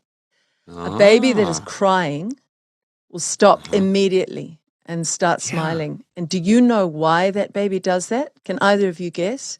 It's because it triggers in the brain of this tiny, wordless baby that doesn't have words yet. Mhm. It triggers the memory of being in the fluid in utero in the mother. Oh, wow. So when people say to me now, but a baby, in utero has no memory, it's not alive yet, it's okay to abort that. That is a living, sentient, Absolutely. feeling baby laying down memories already inside the mother. And that's why so many women who do this, buy this horrendous thing that abortion is okay and you can have several abortions, that's why they get so haunted. That's why they get so depressed afterwards. That's why they have to live with that later and nobody tells them about that, because their mother's instinct would know that baby was deeply alive and connected inside me. And I knew it when I did that abortion. And that's why Candace Owens and Tucker actually both, I'd love it to have it here. I don't know if you've got it in Canada, support and advertising for a company that you sponsor for a mother to be able to see her baby in utero on the machine. And Really? often they don't want Glenn Beck to have the is a abortion big after that. proponent of that I program as can't well. remember the name of the company. What a brilliant idea. We need to start that in Yes. New Zealand. Absolutely. But we need, because it's a great way to break down mothers from being able to mother properly, because they would have a level of depression after these cavalier abortions. I just know it as a woman. I know that. And it's all at such a deep energetic level. You've murdered something inside you. Yes. And, possibly for talking like this, in 5 years I could be in prison. I don't really care. At least I put the truth out there. I just want the Exactly. truth to be out there. And if I die Yes. with the truth on my lips, I've lived a good life. So Absolutely. this is a good discussion. But let's get back to a bit more on Canada. I did refer to Alberta earlier. Can you both tell us what's going on in Alberta? I gather the -0 temperatures have not stopped people signing up to support the move away from Canada. Is that exaggeration or truth? They haven't created a temperature cold enough to stop Albertans from doing what Albertans gonna do. That's part of what makes Albertans Albertans. And no, I think that as the world churns, this is only proving a greater resolve for pursuing the independence of their landmass. I think that they've set themselves up unknowingly to fall into some pitfalls along the way. In all of that, it's a learning process, but it's not. Alberta might be the loudest, but it is by no means the only. And we were talking about this yesterday. Literally a 3-horse race for nation state status in Canada between Quebec, Saskatchewan, and Alberta. All three of Wow. them. All three of them are seeking that pathway, and as a matter of fact, just on, I think it was Thursday or Friday, the premier of Quebec stepped down, as well as the head of the Liberal Party of Ontario stepped down. So the current cartel syndicates posing as governments are losing their grips in the provincial territories, at an accelerating rate, and so this is going to go on for a little while yet. If I were a betting man, I would bet on Saskatchewan or Quebec achieving independence first. Alberta's got some learning to do yet. Explain that, when it Wayne. comes Well, elaborate on that. What do you mean? the well of discussion for this has been so muddied and tainted in Canada for going on 90 years. This is not a new discussion in our country. It's been literally going on for 90 years, and the deception is deep. And I have a problem, no offense to any that might be listening, but I have a problem taking the advice of lawyers to get out of a system that was crafted by lawyers and swears allegiance to the same masters, because everyone seems to bring their opinions to the process that aren't recognized by the actual legitimate process. So I'm losing you here. I'm not sure what you're referring to. Just for people who aren't au fait with what's going on there, what do you mean? The process is exactly the same. The process to independence is exactly the same process that America engaged in 1776. Whoa. The process has not changed, not one word since then.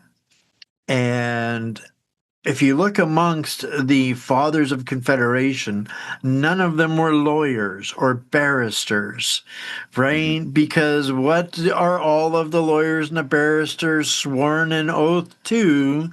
The crown. So they cannot even engage in independence movements lest they be thrown in jail for sedition and treason. So if you are listening to the advice of lawyers while seeking your independence, you are being deceived, because the lawyers cannot and will not willingly jeopardize themselves and put themselves in prison for sedition by telling you the truth on your path to independence. And this is where the independence movement in Alberta is being led by a coalition of lawyers. And I have engaged with a couple of them in, non-public discussion forums, and they hate me because I bring up the truth of the process. You cannot short the process if you hope to have it recognized at the other end. They are trying to shortcut the process. Do you want to say any names there, or keep it just at that, more generalized? No. All right. They're lawyers. They still work in the system that can, take my last 2 pennies away for saying things that they don't like, or tie me up in lawfare. Yeah. Right? We'll leave it there, hoping that eats into at least one of their consciences, if they've got them. Let's see. But Matthew, let's just go to you on Alberta. For people who don't fully understand, Alberta's quite unique. It's landlocked, but it's so resource heavy. It's a very, very wealthy part of Canada. If it did pull away, in its own right, it would be an extraordinarily wealthy country. Could you explain that for non-Canadians a little more fully, Matthew? Well, certainly. I mean, it's a simple level. It's like the Texas of Canada. I mean, we're talking like it's the third world largest, oil supply in the ground. The tar sands, and there's so much oil there, and natural gas, and it's really the big income for Canada. And what the history of this in Canada has been, since the Confederation and since the transfer payment system, which the United States has a teeny little transfer payment, so the 5 poorest states get a little bit of money from others. But Canada's like the communist version, right? I mean, huge amounts. $18 billion went to Quebec from Alberta. And nothing from to like Alberta or Saskatchewan or maybe Manitoba even. They didn't get anything. And you see, basically, Quebec hasn't ratified the Constitution, or the Charter of Rights and Freedoms, which is part of the Constitution. They want their distinct society, and they have got the government over the barrel, and they're using it. They're just acting in their own best interests, right? And so they're always threatening to separate and whatever. And now that the cash cow Alberta is looking at they're going to separate. I mean, basically, what's the point of Quebec staying in anymore? It's because they're getting $18 billion a year. They've got, this free healthcare. It's like $10 a day healthcare. They said they've rolled out federally, which isn't really true. It's not really rolled out at all federally.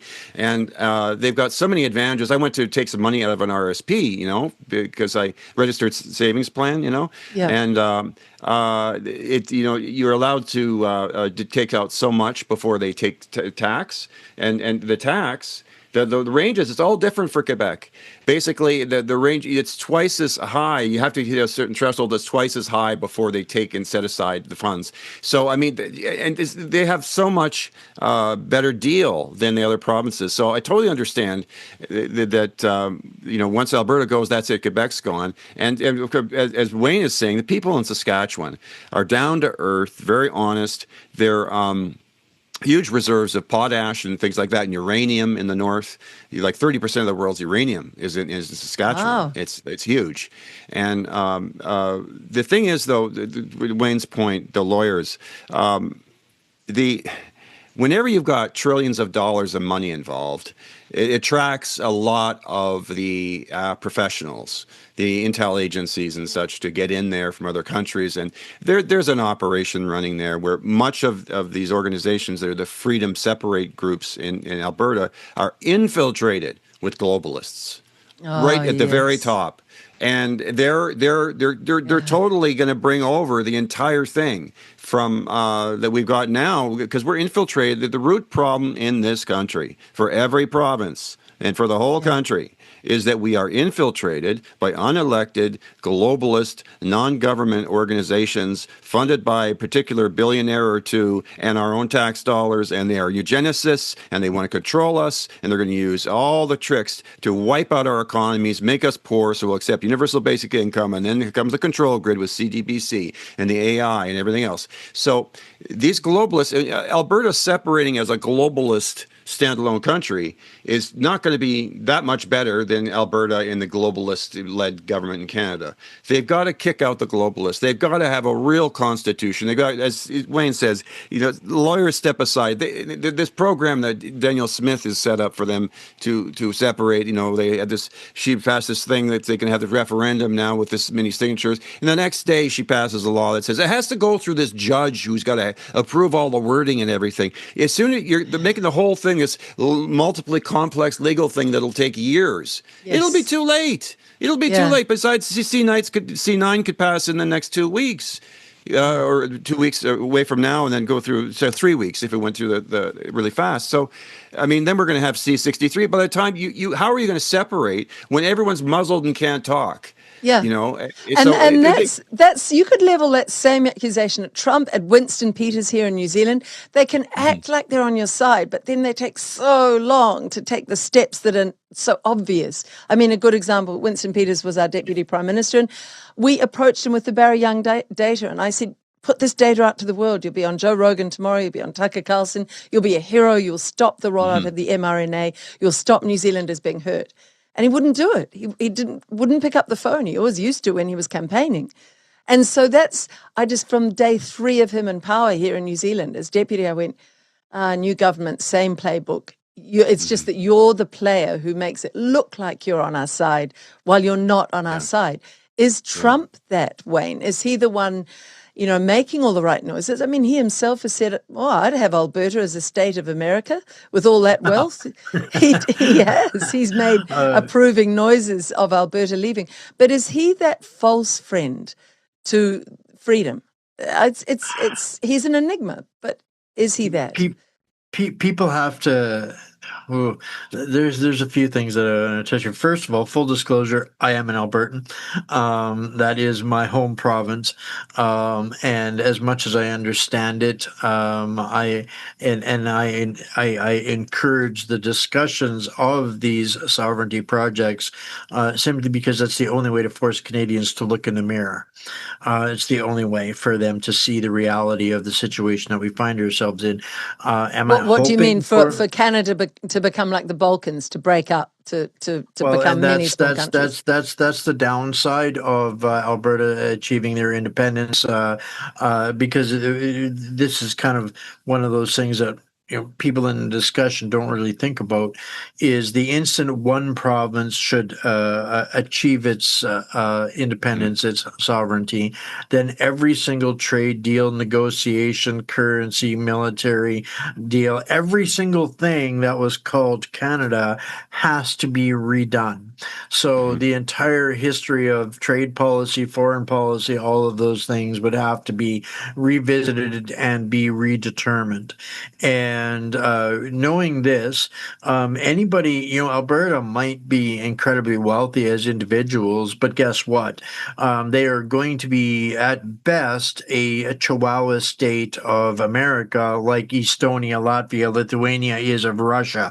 They are not going to say no to Russia, just like Alberta would never be able to say no to America, because what is Big Brother going to do if you disagree? You're not going to ever have a military force that will deter America. Neither will the country of Quebec ever have a military force that would deter anybody. So with this, or China. I mean, they have to have a military force, because otherwise one of them's going to. So Trump at this point, people have this misconception: Trump is America first. Trump is America only, and he doesn't. A lot of people would say Trump's Israel first now.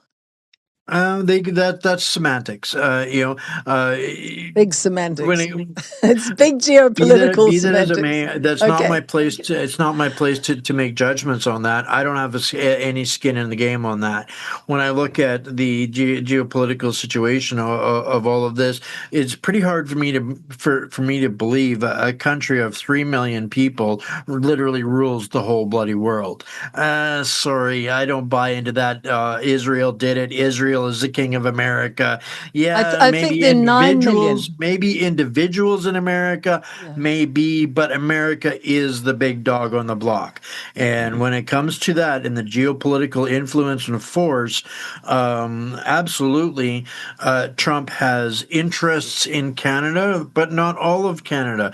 What he cannot do is he cannot go in Canada and do what he did in Venezuela, because then there is the NATO agreements, there is the United Nations agreements that immediately then all of the NATO nations go to war with each other.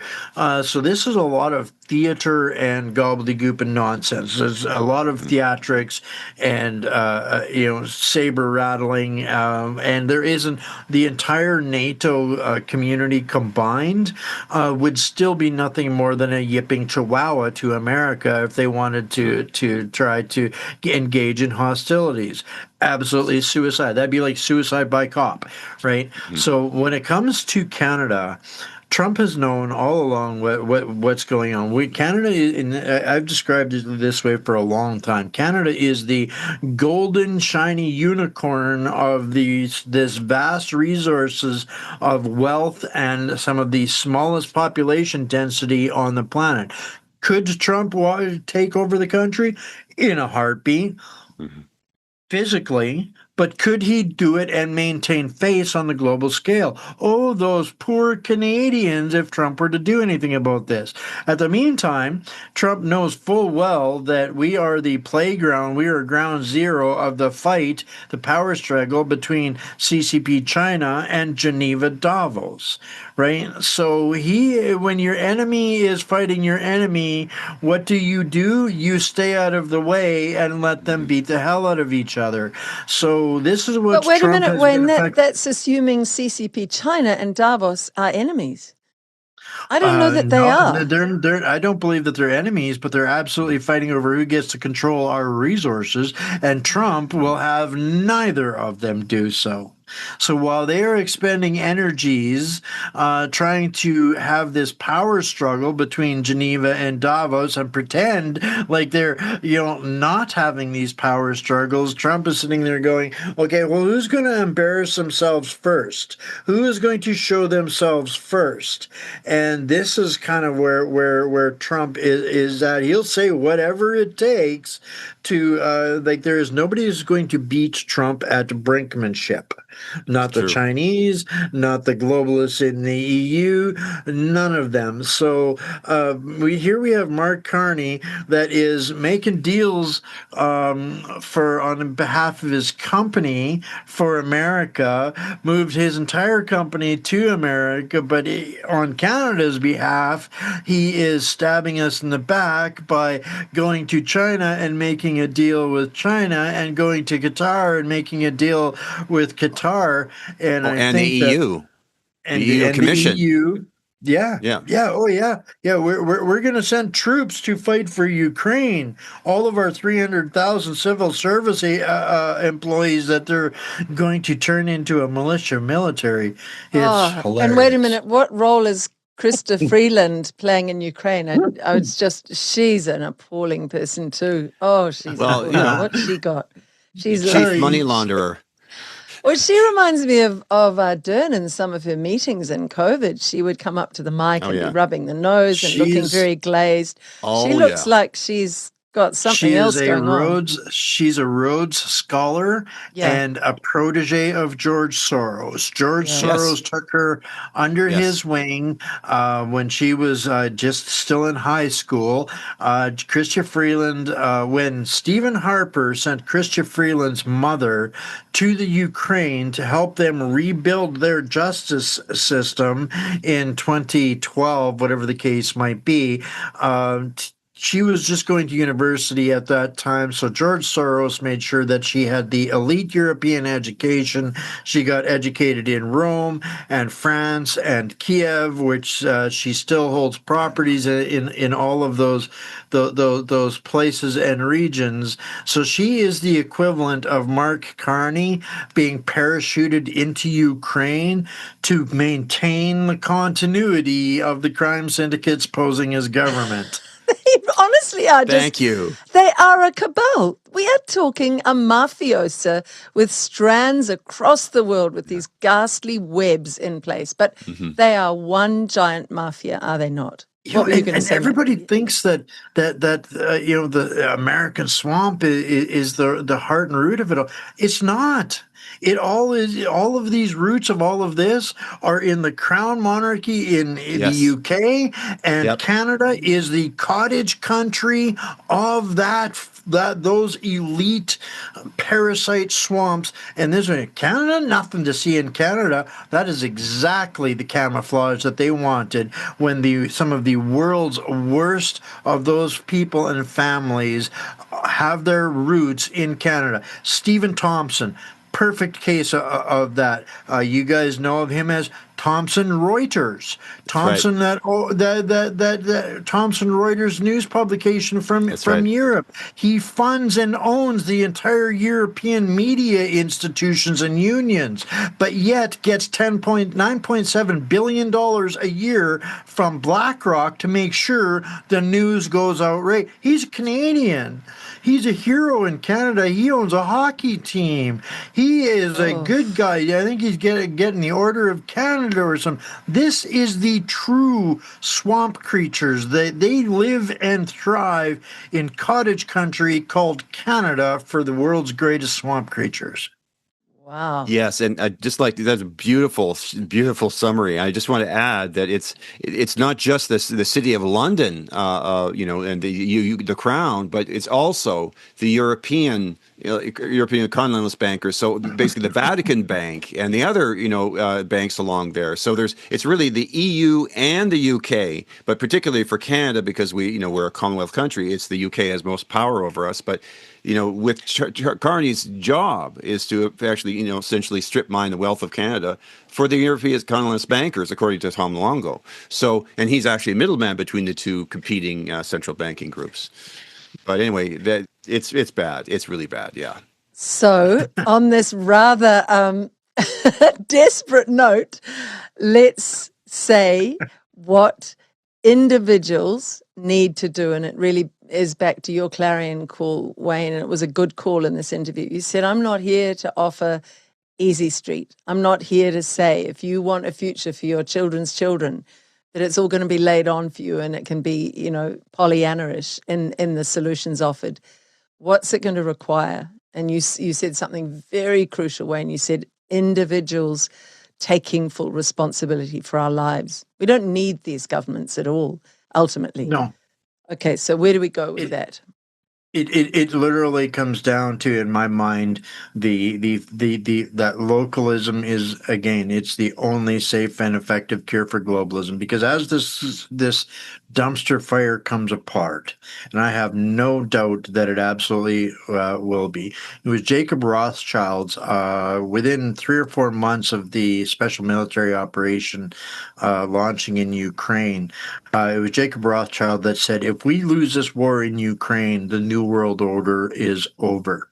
And people dismiss what Putin said when he launched that special military operation. He said he was going to war not with Ukrainians, but with the Satan worshippers and the pedophiles and the Nazis of the world and the regimes that control them. And we are seeing the collapse of that globalist Nazi regime in my estimation. And that is, Trump at a higher altitude, and at all different altitudes, I have got very different opinions of the man. But most people will remember his speech to the United Nations, where he told them that everything that they were doing was bullshit. It was the biggest scam on the planet, and he offered them a way out. And he offered any country that wants to be on the right side of history, we will replace the United Nations and the New World Order. So now whatever happens here in Davos this week is going to tell a major tale moving forward. And I don't believe that Trump is taking on the globalists for the sake of taking on the globalists. He has left no other choice, because if Americans want to maintain what they conceive of as America, the globalists cannot take one more step in America. So Trump is putting it out there for people that want to follow America to their ideological belief of what their nations are. He will stand beside them.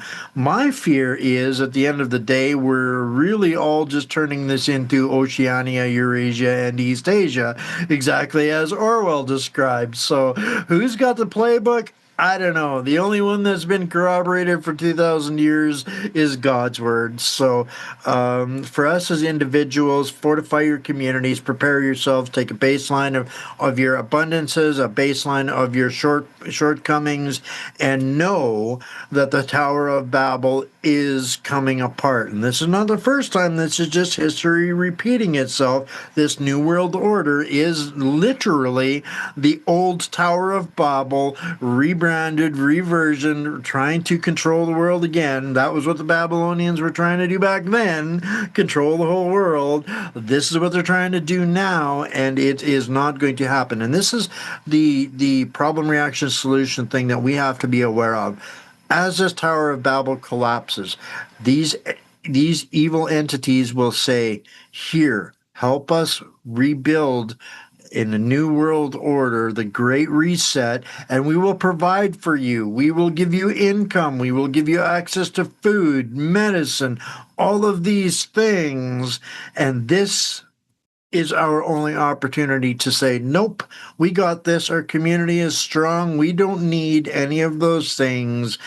This is why I come back to the localism is the cure, because that is what the choices are going to be. That's brilliant. And the government is not your friend. If the government offers you a universal basic income to sit at home and watch Netflix, know that they're only doing it as in communist China, so they have full control over your lives. And it's tragic, Matthew. You see images out of China, and they're only limited, but the ones that come show many young people sleeping on the streets now because they've said or done something that young and old actually, that the communist Chinese government didn't approve of. And that's it. Their whole life was shut down. Their income was shut off. Their houses were locked out to them. They're simply rejects of society en masse. And it's so brutal. Canada has a solution for that. Yeah. Euthanasia. Oh my God. That's that exactly. That is exactly the purpose it was designed for. This is why it's so normalized. When you look at 2 million people a month going to the food banks, their only choices are the food banks Oh my lineup or the gosh. MAID lineup. I did not put that bit together. Of course. And then that ties into the Gates eugenics and euthanasia program. Matthew, your sound is off, so we're not hearing your input. Can you just put your sound on? Sorry. Yes, sorry. Yeah, There what was were a you noise saying? problem, so I turned it off. Yeah, I mean, basically, I mean, there's a lot of people sleeping on the streets in Canada, like 10 times more than there was 10 years ago. It's a huge problem. And as Wayne says, you know, when you have people that can't feed themselves and they go to the food banks now because, unfortunately, you cannot import a couple million people all at once and then see all the prices of everything go up in terms of housing and everything else. And also there's, you know, if you come from New a Zealand, very... I want to say New Zealand is watching this. That's exactly what Luxon is doing here.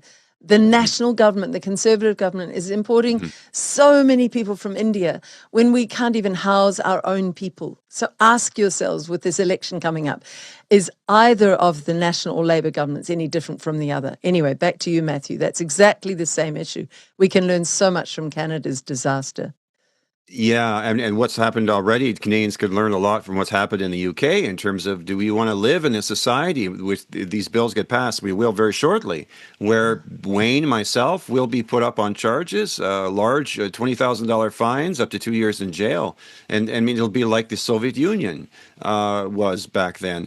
And, you know, I agree with Wayne that, you know, we should be talking about local solutions. And I mean, if people only knew that the solution is we need to get rid of these parasites in these bureaucracies that have put through these policies that they're going after our farmers and making GMO food the new standard and not even labeling it. So we're eating poison when we go to the grocery store. We don't even know it. And they're allowing them to spray the bloody crap. You do realize in Mexico that they can't chemtrail spray, and beautiful blue skies with big white fluffy clouds. And we're sitting here with air quality alerts in the United States and in Canada from the spraying of poison, neurotoxins, right? So we need to get rid of basically white. Just that's it. You know, do like that guy in what's his name in Argentina. He just listed all these government departments. Just X. No, we don't need that one. No, we don't need that one. Yeah, Millet. Yes, exactly. Yeah. Go ahead.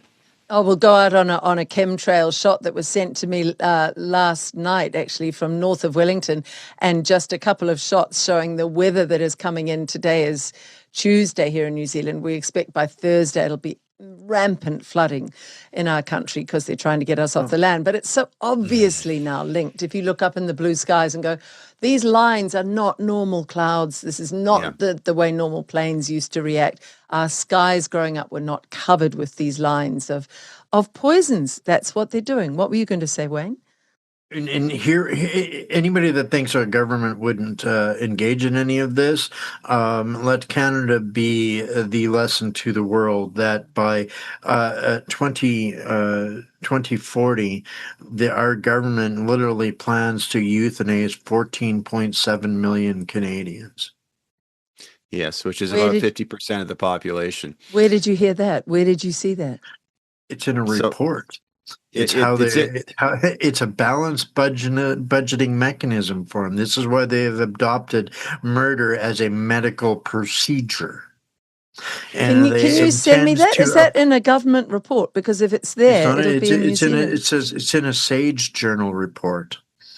So this is a journal that I looked into this a little bit, and what they've done is they've shown these are actually folks that are against the MAID thing, and what they've shown is they've taken the government's own policies and where they're going with this and projected it forward and said you will have wiped out 14.7 million in the next 10 years or 15 years or something. It's just horrific, or I guess it's 15 years. If you could send me that so people could read, because where Canada goes, where the UK goes, where Australia goes, New Zealand goes. Yeah, I mean, right now it's going almost exponentially up each year. I mean, it was down around like 1,500, and then the last, it's climbing and climbing and climbing. Now it's the third leading cause of death or something. It's just ridiculous. And of course, they're not counting all the people who are dying from vaccine injury, because they carefully manipulate things so that you can't learn about that. But actually, the number one cause of death probably at this point is the people that all these deaths are not being. It's reported as a heart attack. They just died of Alzheimer's. They died of a stroke. No, we're in excess mortality right now of 5 to 15% in adults. 5 to 50% excess all-cause mortality. By the way, 10% is a 3 standard deviation event. In children, this is from Q4 2024, I believe, in America, but we're more vaccinated up here. We're looking at 22% excess all-cause mortality, which is like 1 in a 5,000 year event in the insurance industry in terms of risk management. And then this is 2025 data.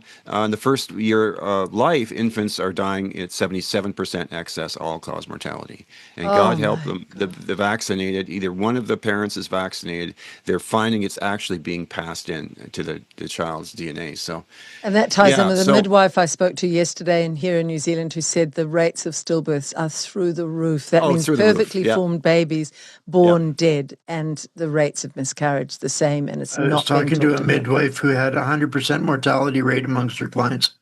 Oh, wow. And none of this is making the mainstream news. I could talk to you for another hour easily. We've been at it for a few hours, but it seems to go so quickly with both of you. Let's do a catch up in a little while. I just think that salutary warning, we are powerful when we take the power back ourselves. And then from there, we can build powerful small communities which support one another.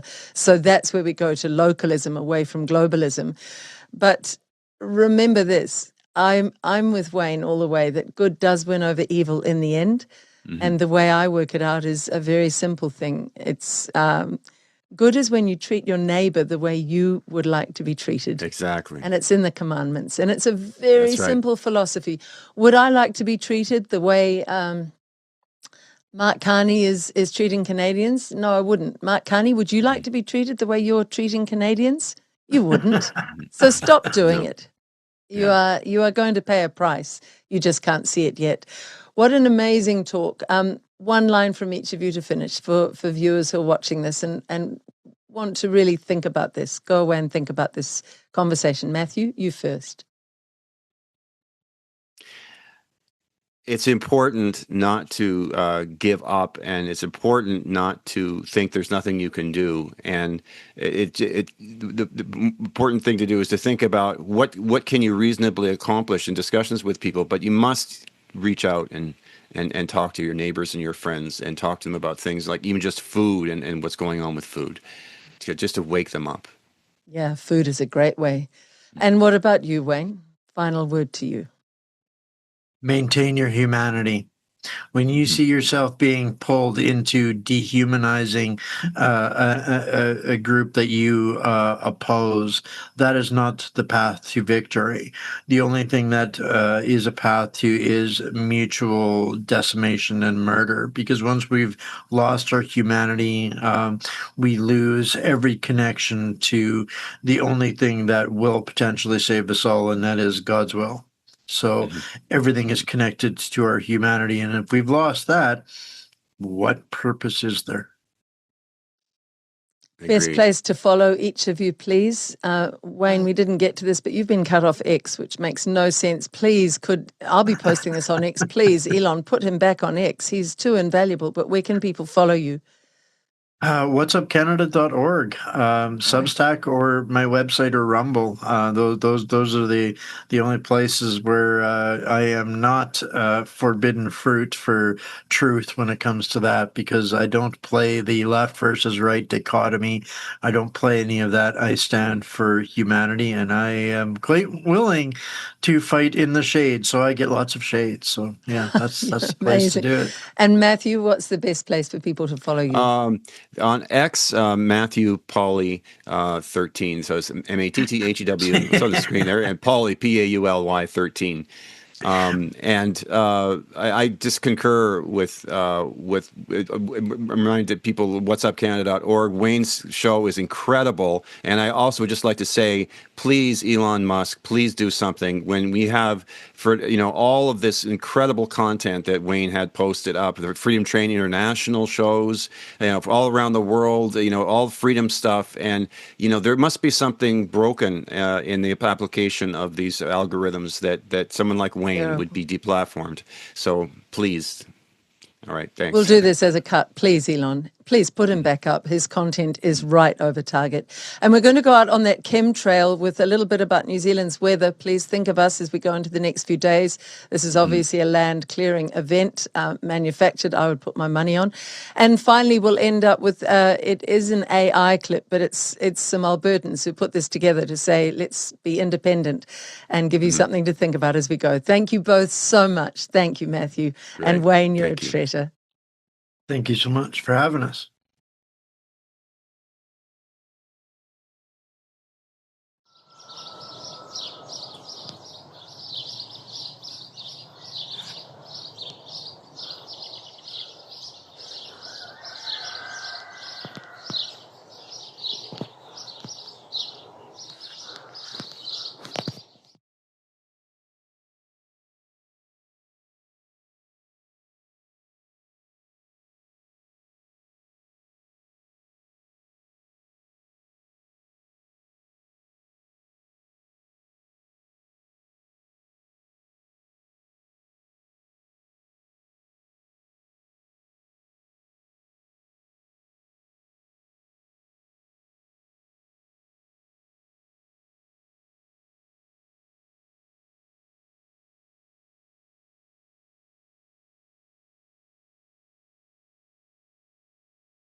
We could lead the world in energy, innovation, and freedom if we had our own country.